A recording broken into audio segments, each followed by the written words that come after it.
Today, I'm going to talk about how to stay healthy, and I'm going to apply this to the current coronavirus crisis, so stay tuned. If you're new here, welcome. My name's Amanda Malacheski. I'm a certified functional nutrition health coach and a digestive and allergy detective. For tips and tricks on how to figure out what to eat without triggering your symptoms and how to resolve your digestive symptoms for good, please consider subscribing and be sure and click the bell to be notified when I post a new video every week. Hey there, everyone. I've missed you. I have not been able to make videos for the last couple of weeks with all the changes going on, but I'm excited to bring you today's video to talk about how you can protect yourselves and your health against coronavirus or any virus for that matter. So even though we don't know a lot about the coronavirus and we're not sure exactly who is more susceptible than others, we certainly are never more aware than right now that it's important to take care of ourselves and stay healthy while we're shelter in place. Today, I wanted to do a video just reviewing the basic health support practices that I always recommend for people. And I want to talk a little bit about how these different techniques can affect our immune system and hopefully prevent ourselves from getting sick with not only the coronavirus, but other viruses, the flu, cold viruses, stomach bugs, etc. By the end of today's video, you'll have 5 separate strategies to work on supporting your immune system to prevent illness, including some immune support suggestions that might help prepare you to avoid illness. These are the practices that I'm currently using with my own family, and I've been advocating for my whole community here in Northern California, and I want to share them with you too, so let's get started. So the first thing I want to talk about today is stress. We are all undoubtedly under a huge amount of stress right now with major changes to how we work, how we play, how we eat, how we visit with people, how we connect with our loved ones and other people. And many of you, I'm sure, have lost your jobs or are going through some major life changes and transitions. So it may not seem like it should be at the top of the list, but stress is a huge influencer of our health. And I really want to encourage each and every one of you to find a way to calm down that stress response. We're not going to be able to avoid it in this situation at all, but we can take steps, no matter what those are for ourselves, to reduce our stress level. And one practice that I really have loved to work on stress is something called 4-7-8 breathing. It was developed by Dr. Andrew Weil, and the simple practice is just this. You inhale for a count of 4, you hold your breath for a count of 7, and exhale for a count of 8. It's a very simple technique. And then another thing that I might encourage is to set limits for yourself on your news consumption. I know it's hard. We all want to stay connected and we want to understand what's happening, but continuously being connected to the news and watching what's going on can create its own form of trauma. So take a break outside. I'm outside in nature today recording my video. Do what you can to be outdoors, getting some fresh air and sunshine. And this is super important because reducing your stress actually is supportive for your immune system and it decreases inflammation in your body. So the more relaxed and calm we can be, the better off our immune system will be fighting the coronavirus or any other illness. Next, I want to talk about food. As always, we want to be focusing on eating a diet that's right for our bodies, that is low in inflammatory processed foods. And in this case, especially, I really want to be a strong advocate for you to avoid sugar. Sugar is inflammatory. Sugar very clearly in the research decreases your immune function for up to 6 hours after the time that you eat it. I know that a lot of us might be stress eating or feeling drawn to eat junk foods like ice cream or chocolate or candy because we're feeling anxious and stressed. But I really want to advocate to you to be choosing foods that are healthy for your body if you can access them. You know, this includes fresh vegetables and fruits and herbs, especially nuts and seeds, whole grains, animal protein if you tolerate that or you consume that.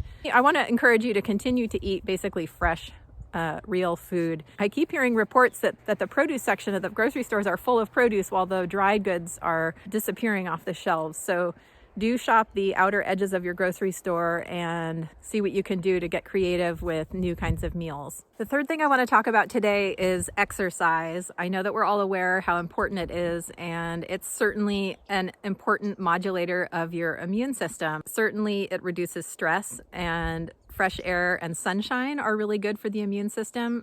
Sunshine exposure helps increase your vitamin D production, which is part of your immune system. So it's really important that despite our shelter-in-place orders that we get outside to exercise or do indoor exercise if that's better for you. I take a daily morning walk with my dogs. They beg for it. They plead for it. They will not let me forget.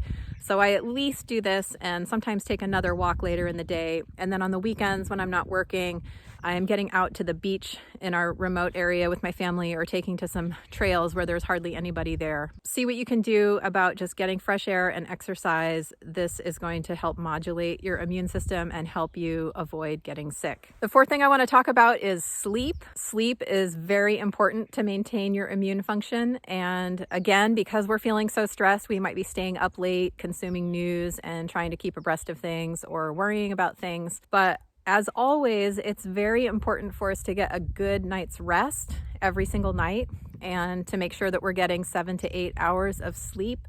These hours of rest help our body do important repair work and support our immune function.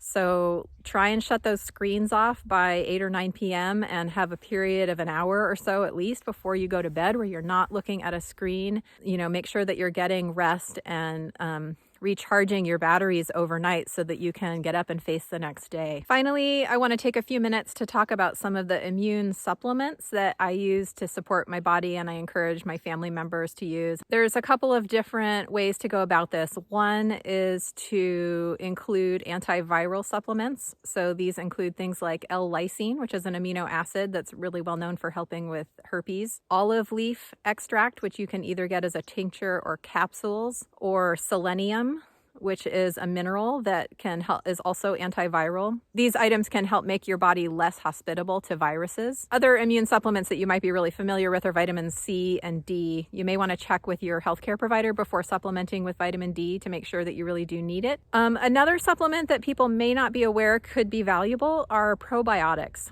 And this is because probiotics help maintain your barrier function. The inside of your digestive system is one of the most important barrier systems in your whole body, but your barrier systems also include the tender skin inside your nose and mouth, and also in your private parts.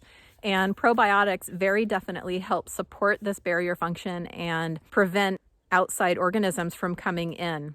So using probiotics right now could be a very valuable support for your health. Something else that I've been doing regularly since the beginning of this crisis is to daily diffuse essential oils in my essential oil diffuser.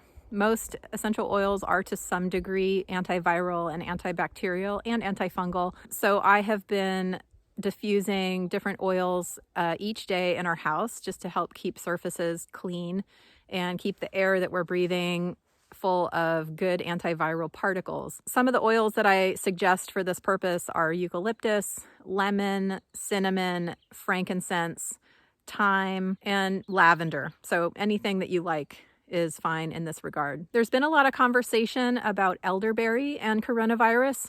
Elderberry generally is a wonderful antiviral support herb, but there have been some reports that elderberry syrup and the active component in elderberry called sambucol could actually make coronavirus infections worse. So at this time, I have been encouraging people to use elderberry as a preventative antiviral support, but I have been stating that should you become infected with the coronavirus, you would want to cease using elderberry. I'll include a link to the study that talks about this below this video so you can read up on that research study yourself. And incidentally, this doesn't apply to elder flowers, which are used for different herbal purposes. So those are potentially useful. Other supplements include N-acetylcysteine, which is the precursor to glutathione. Glutathione is our master antioxidant in the body and helps detoxify your body. And NAC is also supportive for lung tissue. So this is worth considering using as a support should you get sick or beforehand even. But really one of the best ways to get these plant compounds that are valuable for you is to actually eat real plants. So you can take vitamin C supplementation and that could be very valuable. There's definitely some evidence that's come out of China that IV vitamin C therapy has been valuable for coronavirus patients. But eating foods that contain these vitamins and minerals and other compounds is usually far superior because there are usually synergistic effects that happen with those plant compounds in the whole food. So this is just to take it back to that argument of eating a real whole food diet that's rich in colorful vegetables and fruits and herbs, which have medicinal compounds in them as well. These are all really great strategies to support your immune health. If you have any particular questions you feel like I could answer for you, please leave them below this video. I'll be happy to talk with you about anything I talked about in this video or general immune support. So go ahead and leave a comment for that if you like. So that's what I've got for you today, folks. I really hope that this video has helped give you some ideas about how you can just do some general supports. Each of these things should be really accessible for each and every one of you, even when you're home and can't buy new things. And I really wish you and your family all the best through this crisis. And I know that we can all get through this together. So take care, and I will see you next time.